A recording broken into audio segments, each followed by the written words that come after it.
Do you ever find yourself in a season of being in between? Like you're not where you were, but you're not where you want to be? If so, the verse of the day might just bless you. My name is Craig Rochelle. I'm the pastor of Life Church, and today's verse of the day is Numbers chapter 6, verse 24 and following, which says, "The Lord bless you and keep you. The Lord make his face shine upon you and be gracious to you. The Lord turn his face toward you and give you peace." For context for this verse, the Israelites, they'd been camped at the foot of Mount Sinai for close to a year after being freed from bondage in Egypt in what we might call kind of a holding season. They weren't where they weren't in bondage, but they weren't where they wanted to be, they weren't in the promised land. You might be able to relate. You're not in a bad job, but you're not in the one you want. Or you're not in a bad spot in life, but you believe that God has something better. Well, God's people were between slavery and the promised land, and spoiler alert, they were about to spend a lot of time in the wilderness. So God told Aaron to bless them in what's known as the priestly blessing. And what do we know about God's blessings? What we know about God's blessings is the blessings start with God. They always start with the Lord. Watch this.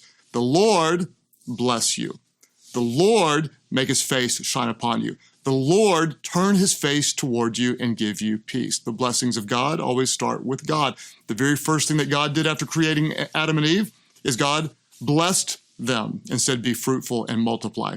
The very last thing Jesus did before ascending to heaven was he lifted his hands and blessed his disciples. Who is the object of God's love, God's blessings? Well, you are. Look at how many times the blessing says you. The Lord bless you and keep you. The Lord make his face shine upon you and be gracious to you. The Lord turn his face toward you and give you peace. How does God bless you? Well, a lot of people think of material blessings. I was blessed with a raise, a new car, a good deal for 50% off my favorite item, whatever. God blesses us with friends and family and health, and he does bless us with those things, but the true blessings are even better. The Hebrew word translated as bless in this text is the word barak, and it literally means to bend or to kneel.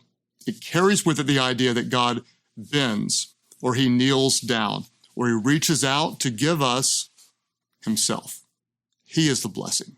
So if you feel like you're on hold, you're in between, God is reaching out to bless you with himself, with his presence. Today, may the Lord bless you and keep you. May his face, his glory, his goodness, his grace shine upon you. May he turn toward you because he loves you and give you a peace that goes beyond your human ability to understand, that you would know he's with you, he's for you, and he would never leave you. May the Lord bless you.